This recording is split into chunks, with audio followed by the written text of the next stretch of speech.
अर्रहमानिर्रहीम अल्हम्दुलिल्लाहि रब्बिल आलमीन वस्सलातु वस्सलामु अला रसूलिल करीम रब्बि इश्रह ली।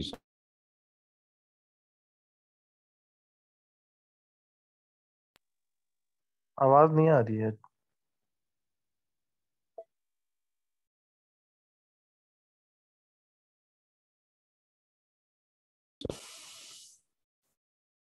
जी अस्सलाम वालेकुम, आवाज़ आ रही है? हाँ, अभी ठीक है। ठीक। क्वेश्चन नंबर 13 तक हम कर चुके हैं। 14 क्वेश्चन में जो इनहेरिटर्स हैं उनकी लिस्ट लिख लेते हैं पहले। वाइफ, मदर, फादर, 3 सन्स हैं और 2 डॉटर्स हैं।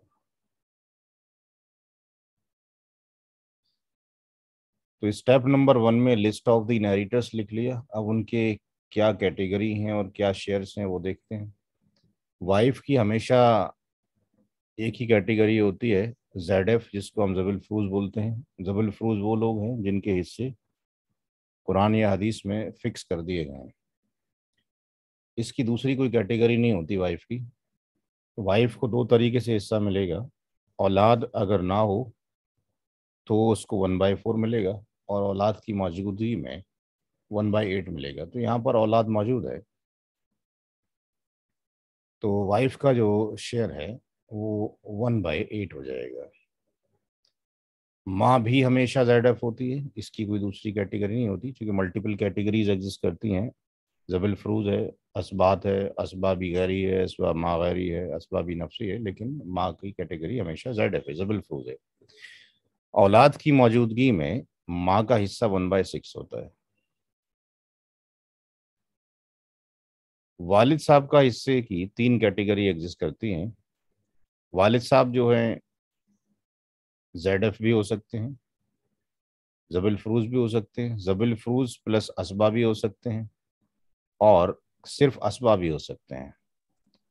औलाद अगर ना हो, नो किड्स, अगर औलाद नहीं है तो वालिद साहब असबा होंगे, और बचा हुआ जो भी वैल्यू होगी जब जबल फ्रूज को बांट देंगे तो ये टोटल वैल्यू ले जाएंगे, यानी जो रेसिड्यू या रिमाइंडर है वो ले जाएंगे। लेकिन अगर औलाद में चाहे मेल हो या फीमेल हो, वालिद साहब का 1/6 तो बनता ही बनता है। लेकिन औलाद में केवल फीमेल हो तो वालिद साहब का 1/6 भी होना है, प्लस R भी होना है। तो औलाद अगर औलाद में मेल हैं, यानी आपके पास वो सन हो गया, डॉटर आपके पास सन हो गया, ग्रैंड सन हो गया, तो 1/6 है। और अगर औलाद में केवल लड़कियां हैं, आपके पास डॉटर है, ग्रैंड डॉटर है, तो 1/6 प्लस R भी मिलता है। हमारी कैटेगरी में बेटा मौजूद है, इसलिए वालिद साहब की जो कैटेगरी होगी केवल ZF होगी, और वालिद साहब को जो मिलेगा वो केवल 1/6 मिलेगा।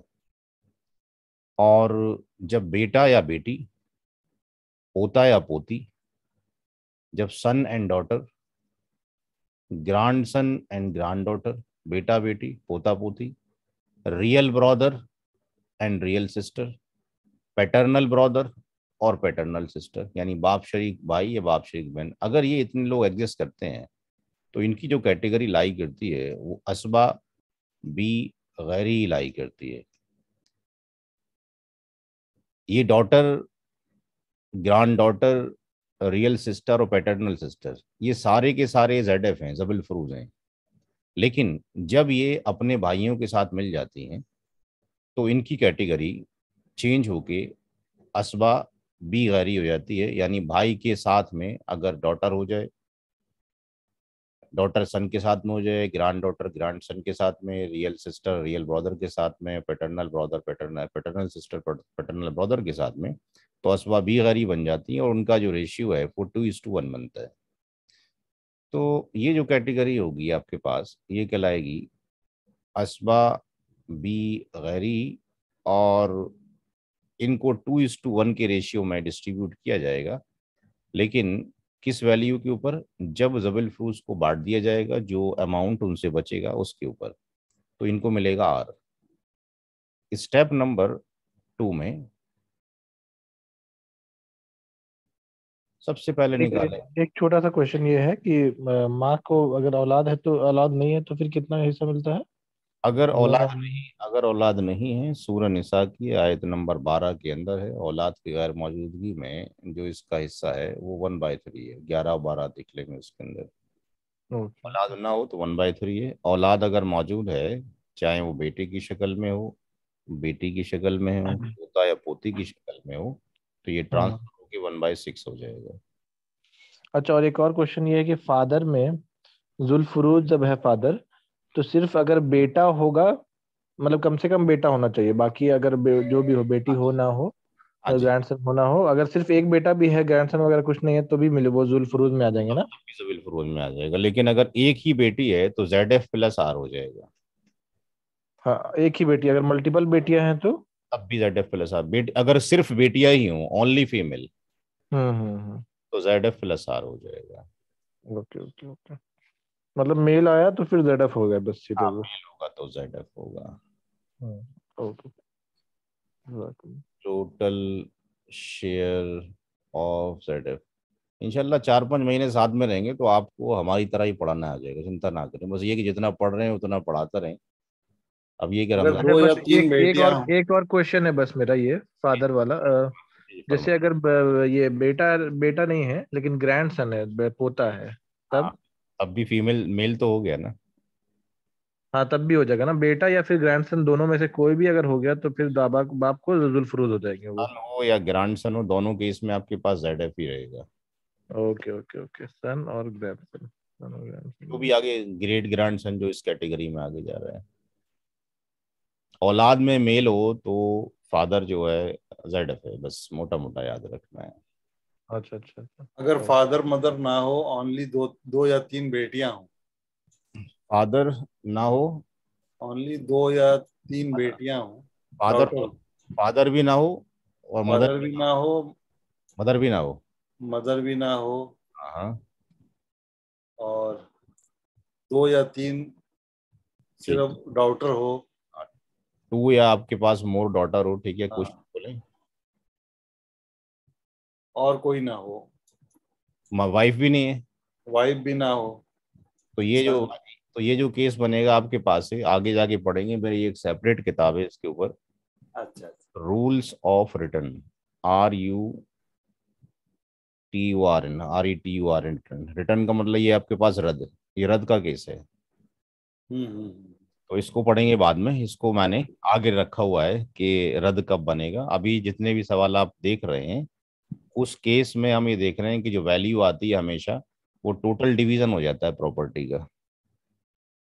जितने भी आपके पास सवाल आपने किए हैं अभी तक, अगर पीछे जाते हैं, जैसे कि पीछे सवाल था तो साहब ये भी 24 से यानी पूरी तकसीम हो गई है, यानी इक्वल टू 1 आ गया है। ये सवाल ऐसे आएंगे कि इसमें जो वैल्यू आएगी वो लेस देन 1 आएगी। तो जब कभी भी लेस देन 1 आएगा तो वो केस रद्द का हो जाएगा, फिर उनको ही रिटर्न वापस कर दिया जाता है। ये हम रूल्स बाद में पढ़ेंगे, पढ़ेंगे इंशाल्लाह, ये पढ़ेंगे, सारे पढ़ेंगे। ठीक है। इस पे सेपरेट में किताब है जो मैंने रूल्स ऑफ रिटर्न की है, वो सबको भेज रखी है, मैं दोबारा भेजता हूँ। वाइफ। एक जी।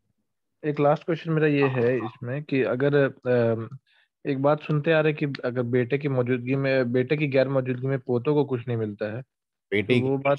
बेटे की गैर मौजूद। मौजूदगी, बेटे की गैर मौजूदगी में, जैसे बेटा इंतकाल हो गया है हाँ, तो पोता को कुछ नहीं मिलेगा, ये सुनते आ रहे थे, तो वो बात क्या है? वो कंडीशंस ये हैं आपके पास कि यहाँ पर अगले पेज पर डिस्कशन करते हैं कि अगर एक बंदा है, उसके 3 बेटे हैं, S1, S2 और S3, हाँ तो ये क्या हो गया, इनका फादर हो गया, इन तीनों बच्चों का। अब हाँ। इनके जो किड्स होंगे, इसके जो किड्स हैं, इसके जो किड्स हैं और इसके जो किड्स हैं, वो या तो हम्म ग्रांडसन होंगे या ग्रैंड डॉटर होंगे।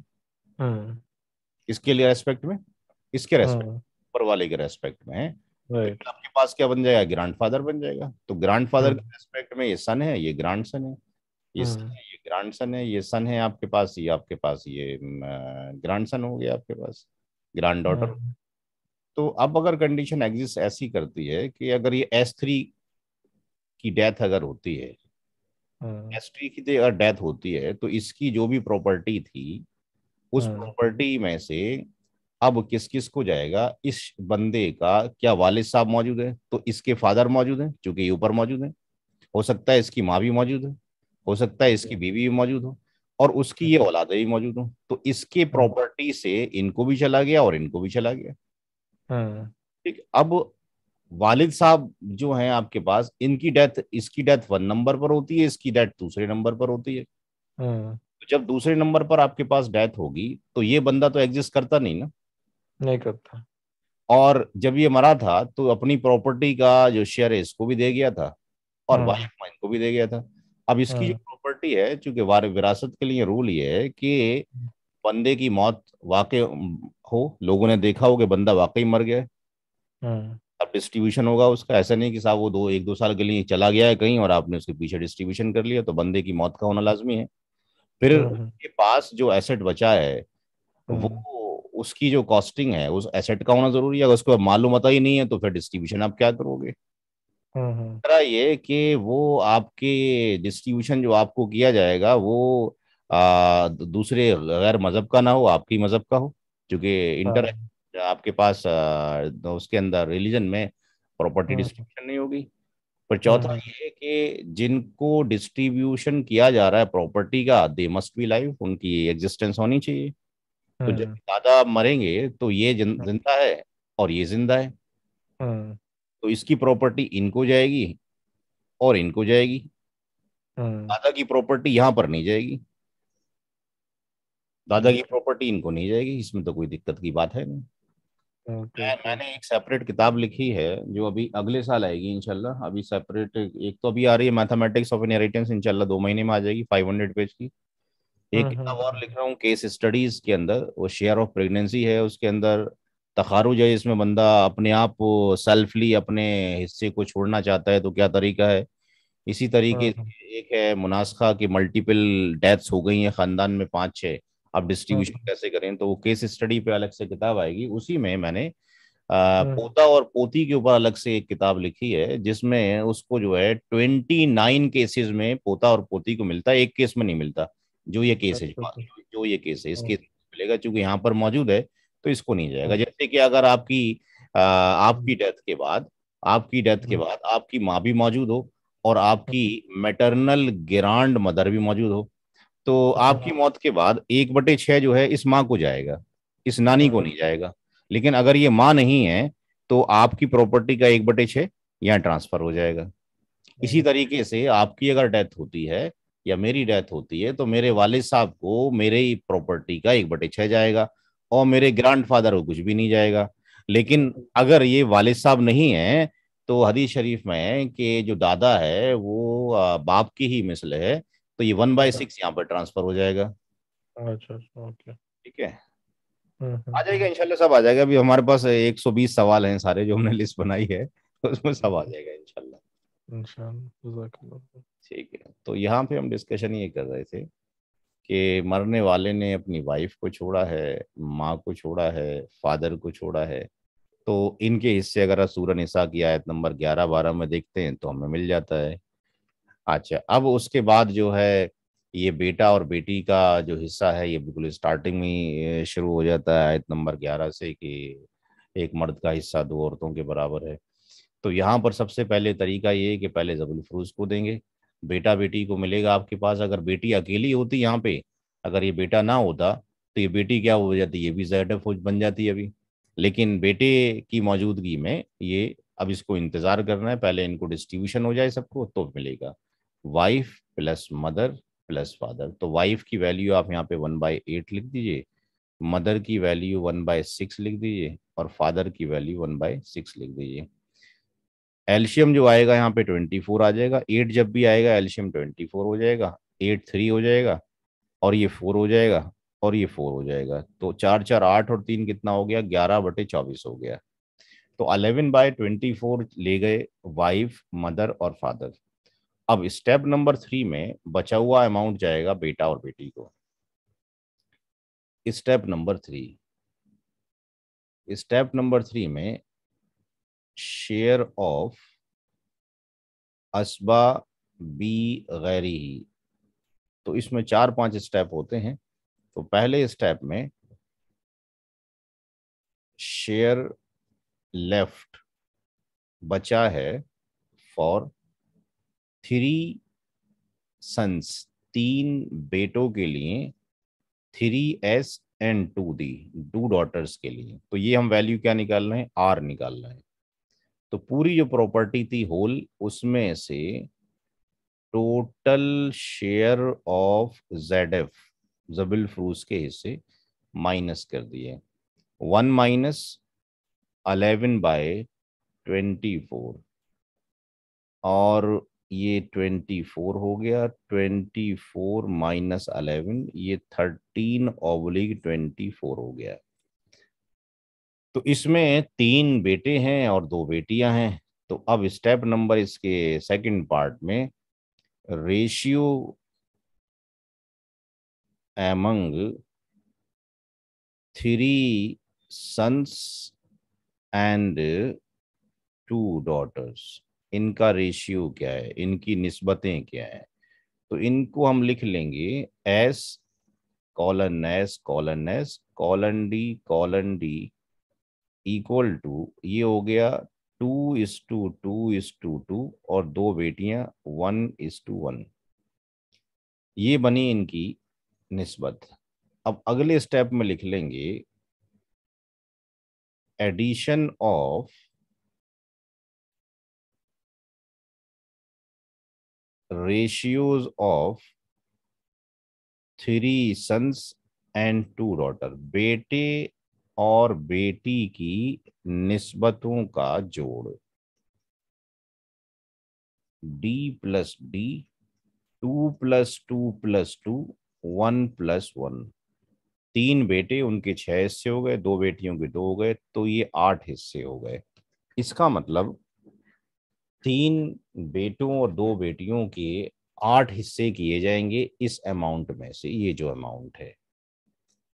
अब बेटे का शेयर कितना आएगा, share of each son, share of each son, हर बेटे का हिस्सा कितना होगा, बचा हुआ हिस्सा आर, बेटे की निस्बत यानी रेशियो ऑफ सन, और ऑब्लिग एडिशन ऑफ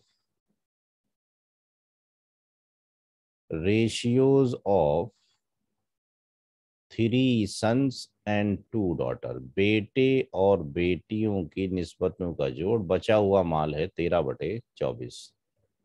बेटे की निस्बत 2 है और निस्बतों का जोड़ कितना है, 8 है। ये पीछे हमने निकाला, 3 बेटे 2 तिया 6, 2 बेटियां 6 और 2 8। अब यहां से आपने इसको काट दिया, ये 12 हो गया, तो ये आ गया 13/12 × 8 = 96, 96 आ गया। इसी तरीके से शेयर ऑफ ईच डॉटर निकाल लीजिए, शेयर ऑफ ईच डॉटर। तो share of each daughter are multiplied by ratio of daughter, बेटी की निस्बत oblique addition of ratios of 3 sons and 2 daughter। बचा हुआ माल 13/24, बेटी की निस्बत 1 ऑब्लिग 8।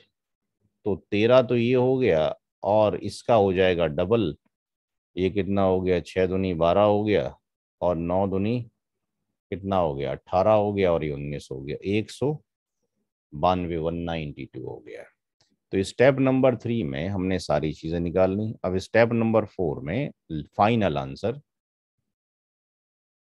स्टेप नंबर 4 में final answer, total shares of all inheritors, सारे वारिसीन के हिस्से। तो यहाँ पे हमारे पास वाइफ मदर फादर,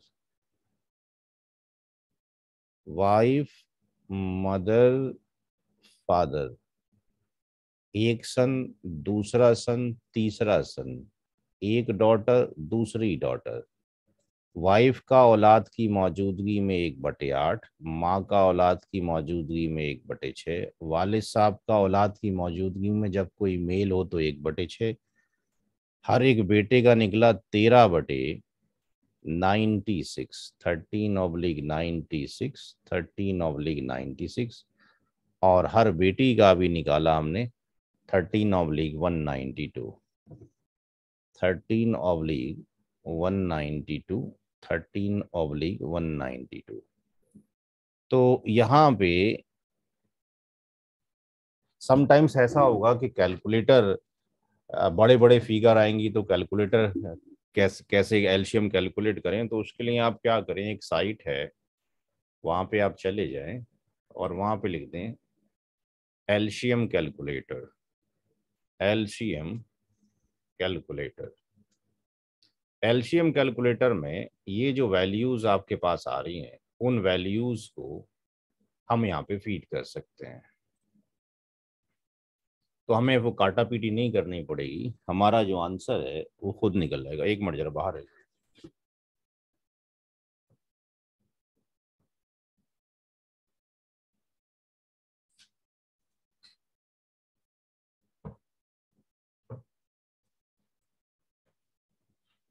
तो यहाँ पर ये एलसीएम कैलकुलेटर में जो वैल्यूज आ रही हैं उन वैल्यूज को हम यहाँ रखते हैं। यानी हमारी वैल्यू है यहाँ पे 8 है, 6 है, जो मल्टीपल टाइम्स रिपीट हो रहा है उसको नहीं रखना।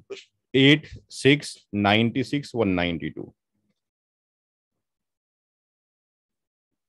8, 6, 96, 192, ये जितनी भी वैल्यूज आ रही नीचे यहाँ आपने रखा और यहाँ से कर दिया आपने कैलकुलेट। तो यहाँ पे आप देख रहे हैं कि एलसीएम की जो वैल्यू है ये वाली आ गई। ये जो वैल्यू आई ये हर एक से कटेगी, 8 से भी कटेगी, 6 से भी कटेगी, 96 से 19। तो यहाँ से आप कैलकुलेट कर लें, क्योंकि आगे जब हम करेंगे सवाल बड़े बड़े 3-4 महीने के बाद तो उसमें तकरीबन 5-5 फिगर में वैल्यू आ सकती है। तो फिर उसका एलसीएम निकालना टफ पार्ट हो जाता है, फिर देर लग जाती है हाथ से निकालने में। तो कैलकुलेटर का इस्तेमाल कर सकते हैं। तो ये आ गया 192। अब यहाँ पर 192 को 192 को आप डिवाइड कर दीजिए 8 से, कितना आ गया 24। तो ये वैल्यू आ गई आपके पास 24। 6 को 192 को 6 से डिवाइड कर दीजिए, ये वैल्यू आ गई 32, 32 प्लस 32। और 96 को से 2 बार जाएगा और 13 दूनी कितना हो जाएगा 26 प्लस 26 प्लस 26। और ये तो एक बार जा रहा है तो 13 प्लस आपके पास 13 हो गया। इन सब को कैलकुलेट करें तो हमारी वैल्यू 13 प्लस 13 प्लस 26, एक बार, 2 बार 26, 3 बार 26, फिर 2 बार 32 और फिर एक बार 24। तो ये वैल्यू हमारे पास 192 आ गई। तो अगर पूरी प्रॉपर्टी 192 लाख रुपए की है तो उसमें से 24 लाख माँ को चले गए, 32 लाख, 24 लाख वाइफ को चले गए, 32 लाख आपके पास माँ को, 32 लाख वालिद साहब को, 26 लाख बच्चों को चले गए और 13 लाख जो बेटियों को चले गए। कोई डाउट इसमें किसी को? समझने में कोई दिक्कत तो नहीं हो रही? क्लियर है सबको? अल्हम्दुलिल्लाह क्लियर। चलिए एक सवाल और ले लेते हैं।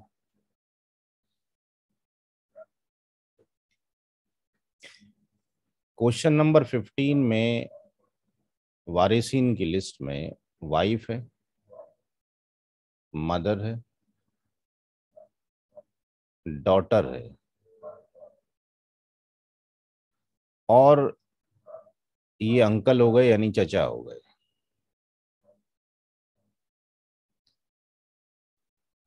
मरने वाले ने अपने पीछे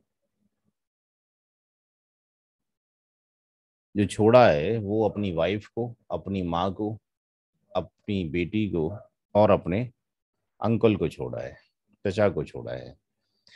तो यहाँ पर वाइफ तो ZF होगी, पीछे अभी डिस्कशन हुआ है, चूंकि औलाद में डॉटर मौजूद है तो वाइफ का हिस्सा 1/8 हो जाना चाहिए। माँ भी हमेशा ZF होती है, औलाद की मौजूदगी में माँ का 1/6 हो गया। बेटी एक है तो उसका हिस्सा निस्फ आधा है, 1/2 हो गया। अब जो अंकल हैं ये असबाह की कैटेगरी के अंदर आएंगे, ये उसमें नहीं आते जबल फरोज में। इनकी जो कैटेगरी है ये लाई करती है किसके अंदर, असबाह के अंदर लाई करती है। हमारे इसके अंदर ना तो बेटा मौजूद है, ना पोता, ना परपोता, ना बाप, ना दादा, ना परदादा, ना रियल ब्रदर, ना पैटर्नल ब्रदर, ना उनकी औलादें। कौन मौजूद है? ये मौजूद है, सगे चचा और ये बाप शरीक चचा है, कॉन्सेंगाइन। तो यहाँ पर ये चचा मौजूद हैं। तो अब इन बचा हुआ जो अमाउंट है किसको मिल जाएगा? असबाबी नफसी में आर वैल्यू इनको मिल जाएगी। अगर बेटा होता तब भी इनको नहीं जाता, वालिद साहब होते तब भी इनको नहीं जाता, रियल ब्रदर होता तब भी नहीं जाता। तो अगर इस सवाल में ऐसा होता कि यहाँ पर रियल ब्रदर भी अगर होता तो कैटेगरी के अनुसार जो है ये भी असबाबी नफसी होते और ये भी असबाबी नफसी होते। लेकिन इसकी प्रायोरिटी हायर है आपके पास, क्योंकि रियल ब्रदर पहले आ रहा है, क्योंकि पहले कैटेगरी में बेटा पोता परपोता, दूसरी कैटेगरी में बाप दादा परदादा, तीसरी कैटेगरी में ब्रदर रियल और पैटर्नल, और चौथी कैटेगरी में अंकल रियल और पैटर्नल। तो यहाँ पर चूंकि अंकल हैं तो बचा हुआ अमाउंट इनको मिल जाएगा। ये असबा बी नफसी के अंदर आएंगे और इनको बचा हुआ अमाउंट मिलेगा। स्टेप नंबर 2 में total share of ZF, total share of ZF जबल फरूज के कुल हिस्से। तो यहाँ पे माँ मौजूद है, वाइफ मौजूद है, माँ मौजूद है और डॉटर मौजूद है। वाइफ का 1/8 शेयर है, माँ का 1/6 है, बेटी का 1/2 है। 8 एलशियम, सॉरी 24 आपके पास एलशियम आ जाएगा। 24 आपके पास एलशियम आ जाएगा। 8 तिया 24, 3 6 चौक 24, 4 और ये 12 दूनी 24 हो गया। तो 12 4 16 और 3 19, 19/24 हो गया। स्टेप नंबर 3 में शेयर ऑफ असबाबी नफसी। तो शेयर ऑफ असबाबी नफसी में शेयर लेफ्ट फॉर बचा है किसके लिए? अंकल के लिए, चचा के लिए, यानी आर की जो वैल्यू है टोटल प्रॉपर्टी में से 19/24 को माइनस कर दीजिए। ये 24 हो गया, 24 माइनस 19 यानी 5/24 हो गया। अब स्टेप नंबर 5 में स्टेप नंबर 4 में total shares of all inheritors, सारे ही वारिसीन के हिस्सों को एक साथ जमा कर दीजिए। तो wife plus mother plus daughter plus uncle. Wife का 1/8, माँ का 1/6, डॉटर का 1/2 और अंकल का 5/24। तो ये 24, ये 8 3 जा 6, ये 4 हो गया, ये 12 हो गया और ये 5 हो गया। तो ये जो वैल्यू है ये 24/24 हो गई। तो 24 लाख की अगर प्रॉपर्टी है तो उसमें से 4 लाख माँ को जा रहा है, 3 लाख वाइफ को, बेटी को 12 और अंकल को 5 लाख जा रहा है। कोई सवाल किसी का? यहीं स्टॉप कर दें।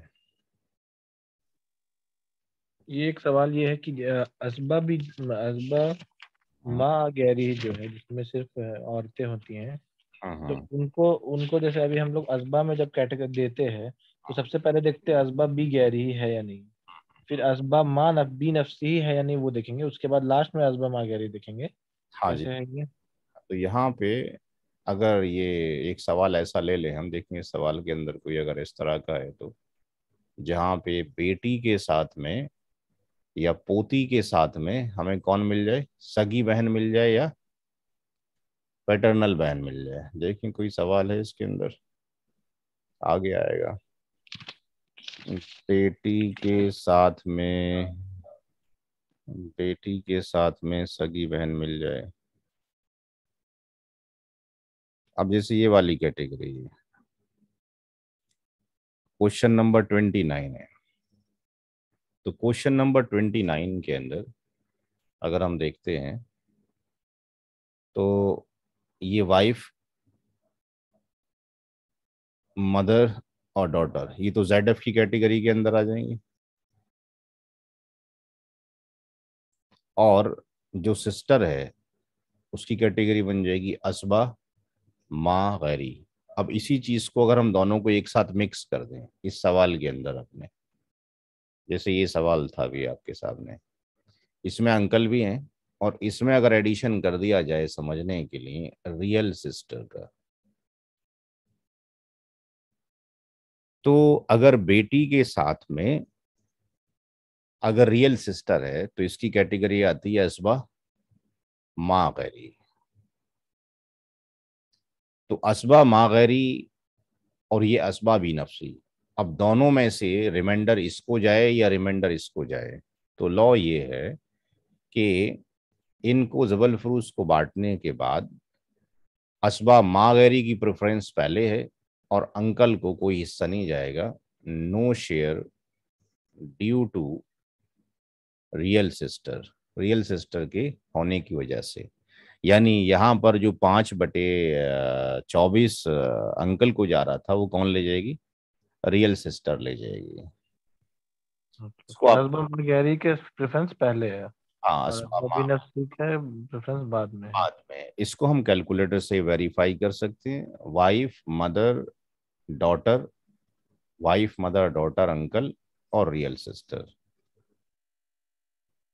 तो कैलकुलेटर को केवल आप उस पर्पस से रखें कि वेरिफिकेशन के लिए, हम्म। बाकी कैलकुलेशन आपको खुद से करना आना चाहिए, क्योंकि कैलकुलेटर के पीछे पड़ जाएंगे तो फिर कुछ नहीं सीख पाएंगे, क्योंकि उसमें ये समझ में नहीं आता कि आ कैसे रहा है। ठीक है ना। हम्म। क्या नाम था उसका, इस्लामिक इनहेरिटेंस कैलकुलेटर।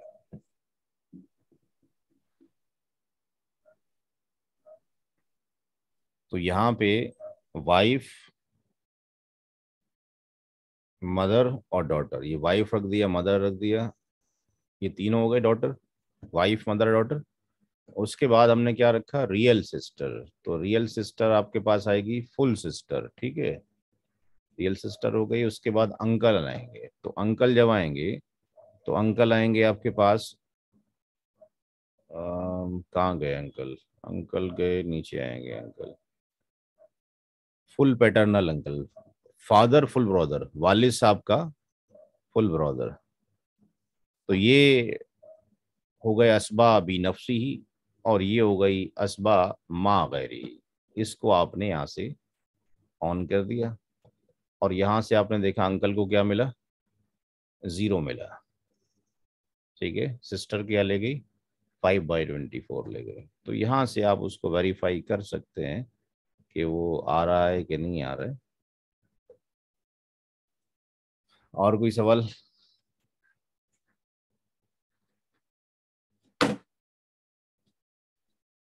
कुछ सवाल इसमें से आप लोग खुद ट्राई कर सकते हैं, क्योंकि हमने 14 तक कर लिया आपके सामने, और ये 15 वाला भी हमने कर लिया अभी आपके सामने। अब ये नेफ्यू वाला है, भतीजे वाला है, इसको करके दे, ये वाला करके देखें, ये वाला ऊपर गुजर चुका है। 2 बीबियां हो गई, 2 बेटियां हो गई और 2 ब्रदर्स हो गए। तो इसमें से कुछ सवाल कुछ ट्राई करने की कोशिश करें, इसमें से जो वीडियो में है वो सारी चीज़ें उसको फॉलो करते हुए ये क्वेश्चन नंबर 16 और 17 खुद ट्राई करें। और जब ना हो तो मेरा फ़ोन नंबर आपके पास है, आप मुझे सुबह 9 बजे से लेके रात के 10 बजे तक कॉल कर सकते हैं किसी भी दिन, ठीक है। इसको ट्राई कीजिए और जब कॉपी पे करें तो उसका स्नैपशॉट मुझे भेज दीजिए, भाई हमने ऐसे किया है, तो जहाँ गलती होगी मैं आपको फ़ोन कर लूँगा, ठीक है। क्योंकि आप लोग प्रैक्टिस करेंगे थोड़ा सा तो जल्दी ख़त्म होने को हो जाएगा, अदरवाइज तो ये फिर टाइम ले जाएगा। फिर बीच में रमज़ान आ जाएंगे, रमज़ान में आप लोग चाहेंगे तो मैं टाइम दे दूंगा जब भी आप कहेंगे। आप उसके बाद यहाँ पे आएंगे, जब हम पढ़ लेंगे तो रूल्स ऑफ रिटर्न जो आपने बोला था कि अभी सिर्फ बेटियां ही हो तो क्या होगा, फिर इसमें फिर आगे जाके आएगा आपके पास ये तखारुज, कोई बंदा सेल्फली एग्जिट करना चाहता है, प्रॉपर्टी नहीं लेना चाहता, कहता जी मेरे पास तो बहुत है, आप लोग बांट लीजिए। फिर ये शेयर ऑफ प्रेगनेंसी है, माँ हमल से हो या बीवी हमल से हो तो किस तरह डिस्ट्रीब्यूशन होगा। तो इन सवालों में 111 से लेके 120 वाले जो सवाल हैं, इसमें एक एक सवाल करने में 1 घंटा 1.5 घंटा लग जाता है करने में। ठीक है जी, इंशाल्लाह अगले हफ्ते मुलाकात होगी। कल मैं इसको अपलोड कर दूंगा, अभी वीडियो कॉम्प्रेस होगी। अस्सलाम ठीक। वालेकुम। ठीक है, अस्सलाम।